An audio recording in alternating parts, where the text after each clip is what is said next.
Harlem, New York. 9:18 a.m. Monday, February 2nd, 1959.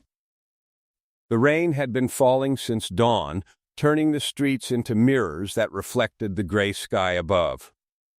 Inside Murphy's barbershop on 125th and Lenox, the air was thick with the smell of hot lather, hair oil, and the kind of tension that made grown men check the exits. The bell above the door chimed once as a figure stepped inside, shaking droplets from a black overcoat that had been tailored with military precision. Ellsworth Bumpy Johnson removed his fedora and hung it on the brass hook by the door. No announcement. No greeting. Just the kind of silence that made conversations die mid-sentence and straight razors pause mid-stroke. He moved toward the waiting area where a young shoeshine boy sat frozen, clutching the morning edition of the New York Herald Tribune like it might explode in his hands. The headline stretched across the front page in bold, unforgiving letters. Councilman vows to cleanse Harlem of criminal scum. Below it, a photograph of City Councilman Gerald Masterson, 42 years old, Yale-educated, second-generation politician with ambitions that stretched all the way to Gracie Mansion. His quote, printed in the second paragraph, had been calculated for maximum impact. Ellsworth Johnson represents everything that's wrong with Harlem. He's nothing more than street scum that must be scraped from the shoe of this great city. I will not rest until this criminal element is purged from our neighborhoods. Bumpy extended his hand toward the boy, palm up, saying nothing. The newspaper was surrendered immediately, the kid's hands trembling as he released it. In the mirror above the barber chairs, eyes watched without seeming to watch. Everyone knew that look. Everyone understood what it meant when Bumpy Johnson read something that displeased him. He folded the paper once, then twice. The creases were perfect, surgical in their precision. He placed it on the small table beside the waiting chairs, aligning it exactly with the edge. The barber shop had become a tomb, the only sounds coming from the radiator hissing in the corner and Billie Holiday's voice crackling through the radio, singing about strange fruit. "Mr. Johnson?" the barber whispered, his voice barely audible above the music. You need anything?" Bumpy looked up, his eyes meeting the barber's in the mirror. When he spoke, his voice was calm, measured, devoid of emotion. "Tell me something, Murphy. What happens to a man who calls another man scum in front of the whole city?" Murphy's hand tightened on his razor. I don't know, Mr. Johnson. He learns the difference between respect and fear," Bumpy replied, standing slowly, "and sometimes he learns it the hard way." Outside, the rain continued to fall, washing the streets clean. But inside that barbershop, everyone understood that a storm was coming that no amount of water could wash away. Gerald Masterson had made a fundamental miscalculation. He'd assumed that his political office, his Yale degree, and his family connections would protect him from the consequences of his words. He'd forgotten that in Harlem, respect wasn't granted by institutions. It was earned through action and enforced through consequences. 72 hours later, Gerald Masterson would resign from the city council, citing personal health concerns and family obligations. His hands would shake as he read the prepared statement. His voice would crack twice. Reporters would notice the dark circles under his eyes and wonder why he kept glancing toward the back of the room, where a man in a black overcoat stood watching, saying nothing, just waiting. But the resignation was only the visible part of the story. What happened in those 72 hours, the systematic dismantling of everything Masterson thought made him untouchable, that's the story that never made the papers. The story of how Gerald Masterson lost everything is a warning that history has tried to hide. If you enjoy these deep dives into the underworld, you can support the channel by buying me a coffee using the link in the description. Your support keeps these investigations alive. Now let's go back to February 2nd, 1959, to understand how one-word Scum set in motion a chain of events that would destroy a political career and remind an entire city that some men don't negotiate, don't forgive, and never forget. New York City in 1959 operated on two different frequencies that never quite synced. Downtown, in the marble halls where Tammany Hall bosses still pulled strings like puppet masters, the city was being carved up like a carcass in a butcher shop. Urban renewal was the sanitized phrase on every politician's lips. A polite term that everyone understood meant Negro removal. The machine had perfected corruption over decades, transforming graft into governance, kickbacks into policy. Shell companies, silent partners, judges who owed favors. The system worked with mechanical precision, while Black and Puerto Rican families watched their neighborhoods marked for demolition by men who'd never walked those streets after dark. Gerald Masterson was the perfect avatar for this architectural arrogance. Second-generation Irish politician, he'd inherited more than just his father's city council seat. He'd inherited the connections, the prejudices, and the fundamental belief that power was a birthright for men who looked like him. Yale had given him polish and vocabulary, teaching him to wrap bigotry in the language of civic responsibility and dress up greed as economic development. But Yale hadn't taught him anything about the streets he claimed to represent. To him, Harlem was a problem to be solved, not a community to be understood. His mayoral ambitions were barely concealed. Every speech was calculated to build his profile with white voters who viewed crime as a racial problem and progress as a white solution. The savage irony was that while Masterson publicly condemned organized crime, he was quietly orchestrating real estate deals that would make him wealthy beyond his father's modest corruption. He had arrangements with construction companies bidding on urban renewal contracts, judges who would rule favorably on eminent domain cases, nipped captains who would look the other way when buildings needed emptying quickly. The press conference happened on a Thursday afternoon in the City Hall rotunda. Reporters packed the space, flashbulbs creating artificial lightning as Masterson stood behind the podium with the confidence of a man who'd never been told no. When he called Ellsworth Johnson criminal scum that must be scraped from the shoe of this great city, it wasn't a slip of the tongue. It was calculated for maximum impact, delivered with a sneer that revealed everything about a man who believed his Yale degree and political office made him untouchable. The newspaper hit Harlem like a brick through a window. By mid-morning, every barbershop, corner store, and number spot had a copy. Shop owners read it with quiet fury. Numbers runners passed the word through their networks faster than any telephone system. The community's reaction was complex: anger, fear, and grim understanding that downtown politicians could say anything about Harlem and face no consequences. Bumpy Johnson had been back from Alcatraz 8 months, rebuilding the network that had fractured during his absence. Prison had made him more patient, more strategic, understanding that real power required both street operations and legitimate business fronts. His inner circle gathered within an hour. Junie Byard advocated immediate violence. Break into Masterson's home, send a message written in blood. Illinois Gordon argued for strategic patience, study Masterson first, find weaknesses, build a response that would destroy him completely. Nat Pettigrew suggested financial warfare, ruin him economically. Bumpy listened without speaking, his face revealing nothing. Then he walked outside to the payphone on the corner. 3 calls, each lasting less than 30 seconds. When he returned, his voice was calm, measured, carrying certainty that made arguments unnecessary. Get me everything on Masterson: family, money, secrets, debts. I want to know what he whispers to himself in the dark. We have 72 hours to teach this city a lesson about respect. For Bumpy Johnson, bullets were occupational hazards, but public humiliation was structural warfare. A man could survive being shot at in darkness. That was business, personal, contained within the rules of the street.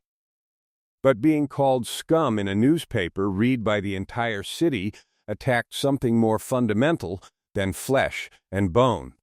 It was an assault on his role as community protector, his position as the man who kept predators in suits from devouring Harlem whole.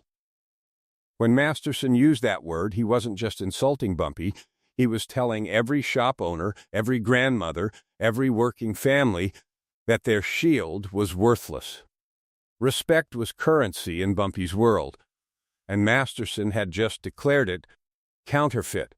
If that insult floated without consequence, every cop, banker, and landlord would feel licensed to push harder, squeeze tighter, show less fear. The retaliation began with the activation of an invisible army that most white New Yorkers never noticed. Maids who cleaned Park Avenue duplexes and heard conversations over morning coffee. Doormen who opened doors for judges and remembered which cars they stepped out of. Elevator operators who stood silent while businessmen discussed deals they thought were private. Hotel staff who knew which rooms were rented by the hour and which names were fake. Cab drivers who knew where powerful men disappeared when they thought no one was watching. These people served the elite but lived in Harlem, and their loyalty belonged to the man who kept their neighborhoods safe from the wolves in three-piece suits. The instructions went out quietly, systematically. No panic, no shouting, just methodical requests for information about one specific target, Councilman Gerald Masterson. Within hours, intelligence flooded back with terrifying efficiency. His gambling debts to Italian bookmakers in the Bronx totaled $14,000, money owed to Genovese associates who already resented his arrogance. Unreported campaign contributions funneled through construction companies bidding on city contracts. Kickbacks disguised as consulting fees paid to shell corporations that existed only on paper. Then came the revelation that transformed an ordinary corruption case into a weapon of personal destruction. Patricia Donovan, 23 years old, auburn-haired secretary with ambitions beyond typing letters. Masterson kept her in an Upper East Side apartment, rent paid with campaign funds disguised as office expenses. The savage irony was that Patricia was the cousin of Tommy Reeves, a numbers runner who'd worked for Bumpy since 1952.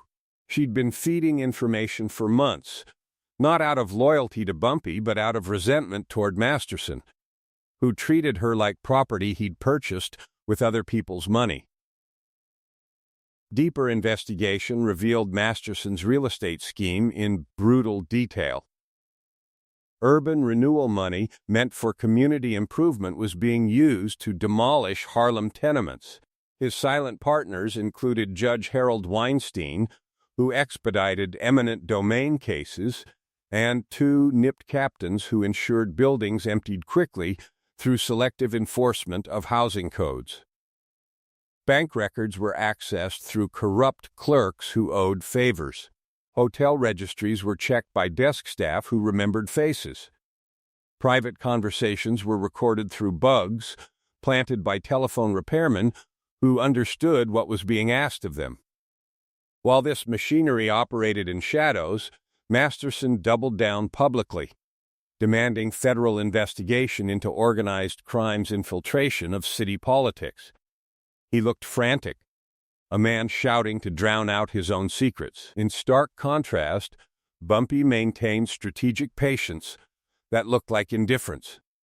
He attended Sunday service, played chess in Marcus Garvey Park, maintained visible community presence while his network dismantled Masterson's life piece by piece. At 2:17 in the morning, Illinois Gordon knocked carrying a manila envelope. Inside were photographs of Masterson entering Patricia's building, receipts for jewelry purchases, bank statements linking campaign withdrawals to apartment rent. Bumpy studied them in silence, his face revealing Nothing. When he finally spoke, his voice carried the certainty of a man who understood exactly how power worked. Send a copy to his wife. But not yet. First, we visit the Italians he owes money to. They need to understand their debtor just insulted their business partner.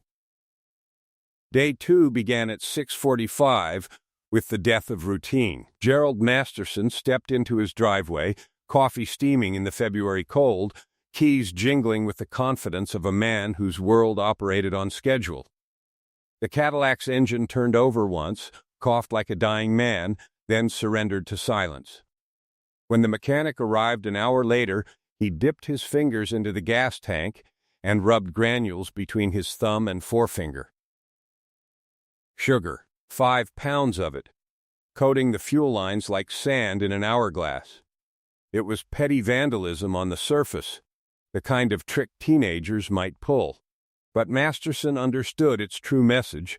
The invisible barrier separating his world from the streets he despised had evaporated overnight. He arrived at City Hall 90 minutes late, flustered and sweating despite the cold, his carefully constructed morning routine shattered. In the council chamber, he snapped open his briefcase to retrieve his notes and froze.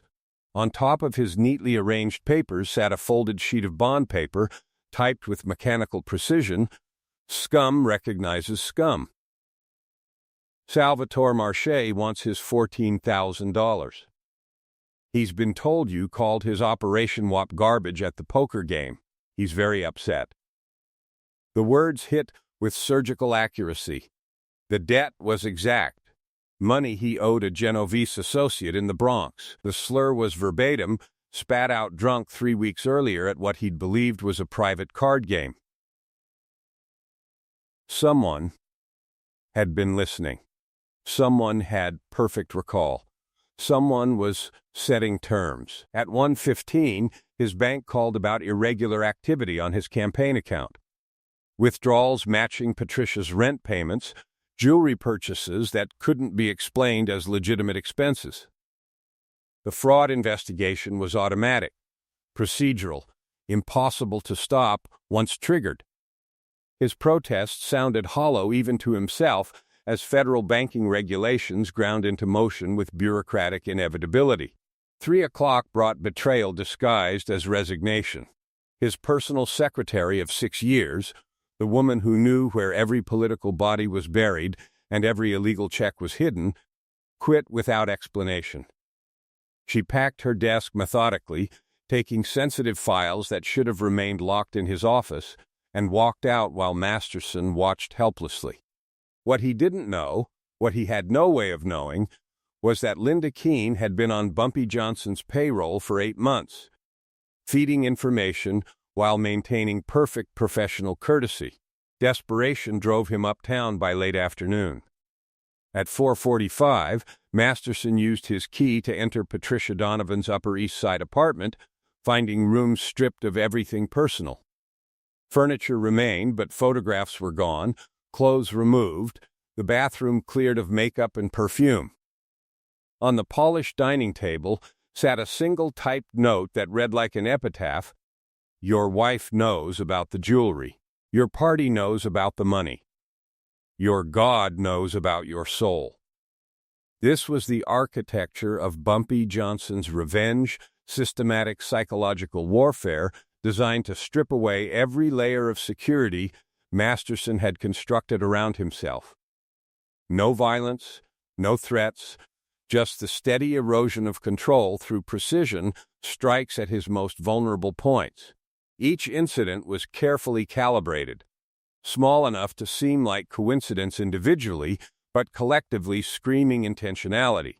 The notes were particularly devastating because they contained information that should have been impossible to obtain, typed perfectly, untraceable, arriving at moments calculated for maximum psychological impact. By evening, Masterson was deteriorating with brutal efficiency. He drank bourbon from his office coffee cup, made paranoid phone calls to allies who suddenly had pressing engagements or bad reception. He checked locks twice, then 3 times, standing at his front door like a man who'd forgotten how keys worked.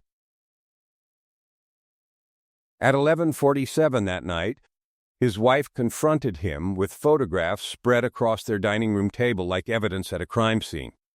She was sobbing, mascara streaking her face, their teenage daughter frozen in the hallway, hearing her father's marriage disintegrate in real time.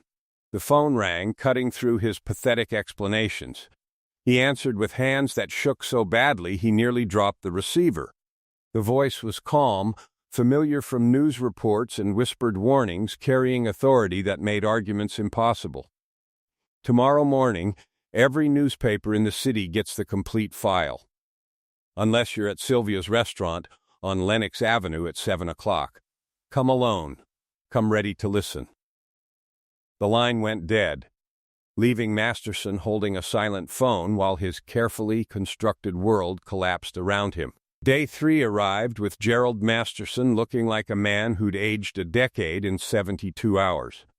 At 6:45, he stepped out of a taxi on Lenox Avenue wearing the same crumpled suit from the day before, his tie loosened, his eyes rimmed with the red exhaustion of sleepless panic.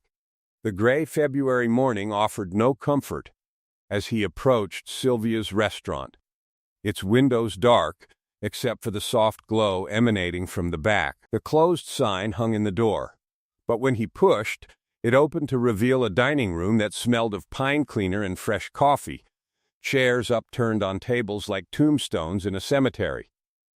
Only one booth in the rear was occupied.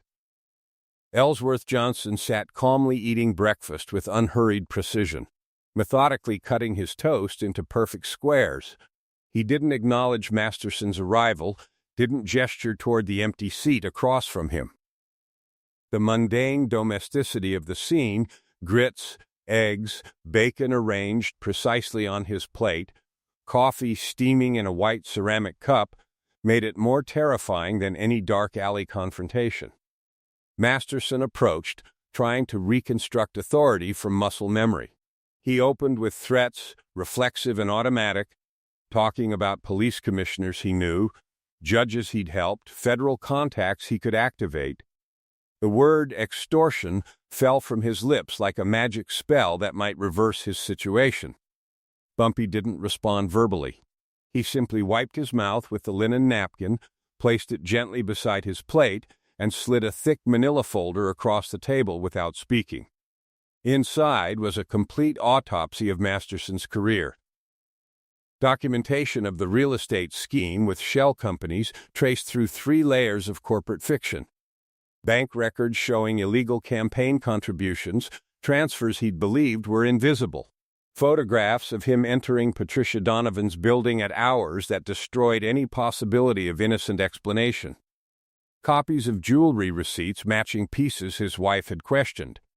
Typed testimony from Patricia herself, notarized and devastating, detailing 3 years of financial impropriety. Every secret he'd buried, every lie he'd constructed, every corner he'd cut, catalogued with prosecutorial precision. When Bumpy finally spoke, his voice carried the measured calm of a judge delivering sentence. You resign today. Health reasons. You disappear from politics. You never speak my name again. You never set foot in Harlem again. Each word landed with finality, periods at the end of Masterson's career. Desperation made Masterson try negotiation. He offered money, large sums that represented his entire net worth. He promised to redirect urban renewal funds, to champion Harlem publicly, to undo the damage his words had caused. His voice climbed toward pleading, begging wrapped in policy language. Bumpy cut through it with surgical precision. This isn't a negotiation, this is me being merciful. The statement revealed Bumpy's transformation from street enforcer to strategic power broker. Prison had refined him, teaching patience and calculation that made violence seem crude by comparison. His intelligence and self-control, were weapons more devastating than any gun, deployed with timing that maximized psychological impact while minimizing legal exposure. "You called me scum to build your career," Bumpy continued, his voice never rising above conversational volume. "You used my name and my neighborhood as stepping stones. In my world, that has consequences." The only question was what those consequences would be. Masterson broke down completely, asking through tears why he was being allowed to live. Bumpy's response revealed thinking that separated him from common criminals.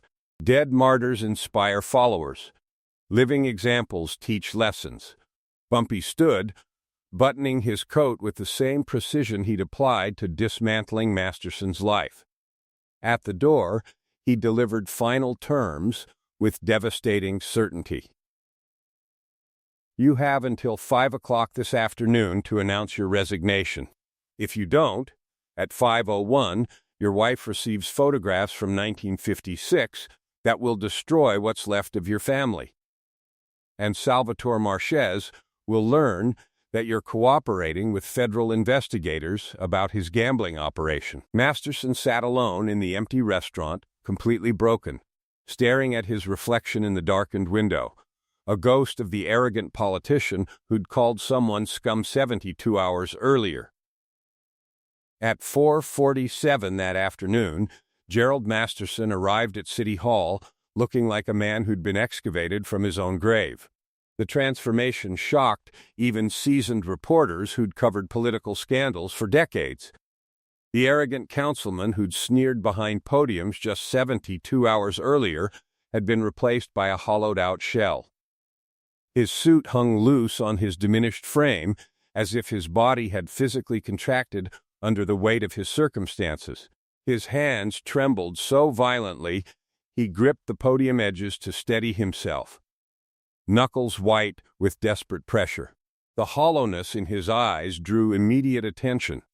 Dark voids that had once held political ambition now contained only the terrified awareness of a man who'd glimpsed something worse than career death and backed away only because mercy had been granted. The resignation speech lasted exactly 93 seconds, each word delivered like a hostage reading a ransom note. It was brief, pathetic, obviously scripted by crisis managers who understood liability better than dignity. Personal health concerns that he refused to specify. Family obligations requiring immediate attention. The need to step back from public service for reasons he couldn't elaborate on at this time. Each phrase was surgically constructed to avoid admission while communicating complete surrender. His voice cracked twice, sweat beading on his forehead despite February's chill seeping through City Hall's windows. When the room erupted with questions about timing and circulating rumors of scandal, Masterson simply shook his head and fled the podium like a defendant escaping a burning courthouse. His departure was so abrupt that camera flashes continued firing at empty space, capturing nothing but abandoned air and the echo of political suicide. Reporters exchanged concerned glances, wondering if they'd witnessed an actual medical emergency rather than calculated theater. 15 blocks north, in a dimly lit social club on 125th Street, Bumpy Johnson watched the broadcast surrounded by his crew. The room carried mixed scents of cigarette smoke, whiskey, and talcum powder from pool tables. But the atmosphere was church quiet. There was no celebration, no champagne, no backslapping congratulations, just quiet satisfaction that settled over the space like evening fog. Illinois Gordon, Junie Bird, and Nat Pettigrew watched their boss's face for reaction, finding only the calm expression of a grandmaster who'd watched his opponent topple his own king. Bumpy remained expressionless until the broadcast cut to commercial, then offered a single, almost imperceptible nod, acknowledging the completion of an operation that had unfolded with military precision. Throughout Harlem, the news spread with gospel speed. Legitimate business owners felt relief wash over them like rainfall after drought. The man who'd called for cleansing their neighborhood of criminal scum was gone, not in a messy public scandal that would justify increased police presence, but in a controlled political execution without a drop of blood spilled. There was profound respect for the method. Bumpy had enforced consequences while protecting the community from institutional retaliation. Their protector had proven that Harlem possessed sophistication that downtown dismissed at their peril. The broader implications rippled outward with seismic force. Other politicians took careful note, understanding that association with Masterson's failure was now contagious and potentially fatal. Party bosses quietly removed his name from future slates, erasing him from succession plans and donor lists with the efficiency of Soviet censors airbrushing officials from photographs. The machine that had elevated him abandoned him completely, treating him like a necrotic limb that required immediate amputation to save the body. Later that night, as the club emptied, Illinois Gordon poured 2 drinks and voiced the question circulating among younger crew members. Why let Masterson live? Why not finish him completely, expose everything, turn him into a criminal defendant rather than just a resigned councilman? Bumpy's response revealed philosophical evolution that separated him from common thugs. Dead men can't learn lessons.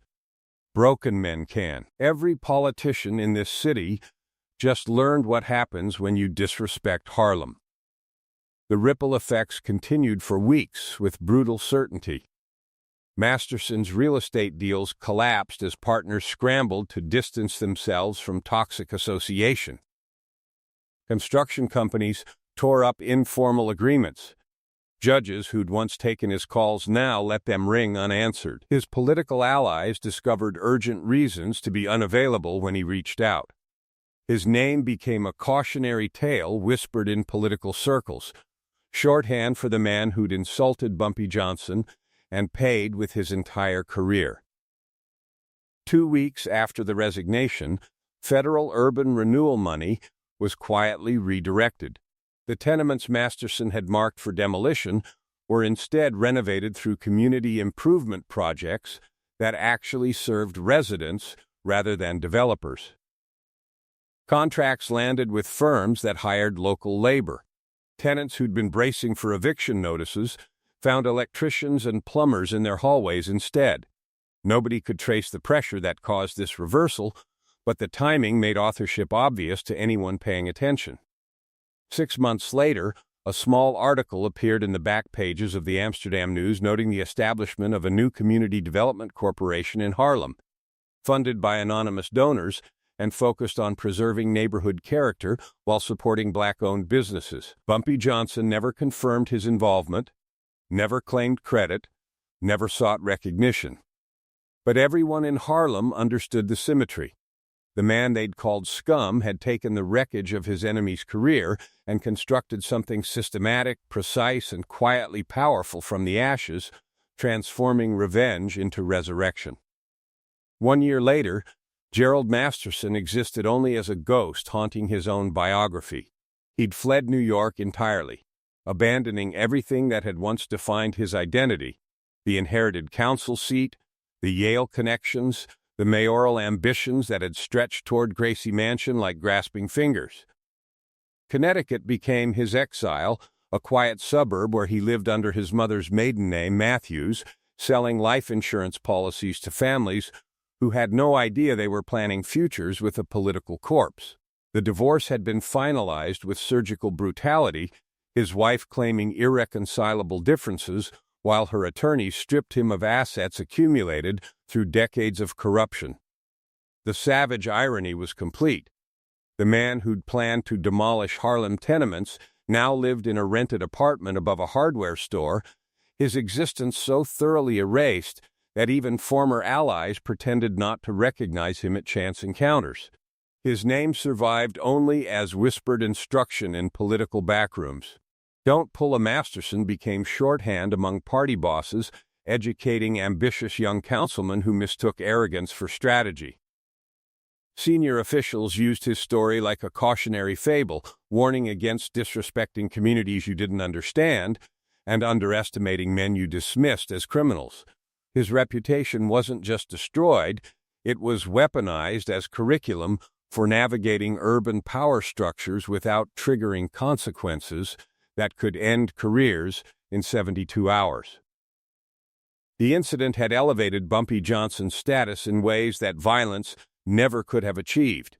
Throughout organized crime networks, from Italian families in the Bronx to Irish operations in Hell's Kitchen, respect flowed toward the man who'd dismantled a politician without firing a single shot. Street enforcers used guns. Kings used strategy. By proving that systematic pressure could be more devastating than bullets, Bumpy had demonstrated sophistication that impressed even enemies competing for territory and influence. The newspapers never reported the real story. They lacked sources brave enough to connect the dots. But in corridors where actual power was negotiated, everyone knew exactly what had happened and why. The power dynamic shifted with tectonic permanence. Politicians became more respectful when discussing Harlem, more careful with their language, understanding that the neighborhood wasn't just territory to exploit for campaign rhetoric or real estate schemes. The casual racism of urban renewal rhetoric softened noticeably. City council meetings featured different tones when community development arose for discussion. Harlem had transformed from colonial territory, requiring management, into sovereign state demanding diplomatic engagement. Nobody wanted to become the next cautionary tale, the next example of what happened when you mistook patience for weakness. Bumpy's philosophy stood completely vindicated through systematic execution. Respect was non-negotiable, but responses had to be proportional, strategic, and educational rather than merely destructive. Dead politicians created martyrs and triggered federal investigations. Broken politicians created lessons that lasted generations, absorbed into institutional memory like scar tissue that reminded everyone how wounds were created. On a cold February morning exactly 1 year after the newspaper headline that started everything, Bumpy stood at the same newsstand on 125th Street where the story had begun. Buried in the back pages, a small retrospective noted that former city councilman Gerald Masterson had relocated to Connecticut and was no longer involved in public service. It read like an obituary for a career that had died violently but quietly, without ceremony or eulogy. A young reporter from the Amsterdam News approached with nervous energy, asking about rumors surrounding Masterson's systematic destruction. Bumpy folded the newspaper with precise creases, his face revealing nothing, his voice carrying calm authority that made the young man lean closer to catch every word. Some men learn respect through experience, others learn it through example. Mr. Masterson chose to be an example. He turned and walked into the Harlem streets that had protected him through decades of warfare, feared him through years of enforcement, and ultimately respected him because he'd proven that true power came not from the ability to destroy, but from the wisdom to know when destruction served justice and when mercy served education. He was more than a gangster in that moment. He was a guardian of boundaries who understood that the most effective lessons were taught by allowing enemies to witness their own systematic dismantling.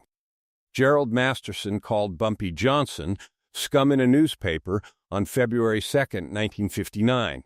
He resigned 72 hours later and never spoke Bumpy's name again. In Harlem, that's not called revenge. That's called education. In the remaining years of Bumpy Johnson's life, no politician ever publicly disrespected him again. The lesson had been learned, absorbed into the institutional memory of a city that finally understood that some men couldn't be dismissed, disrespected, or destroyed by arrogance alone.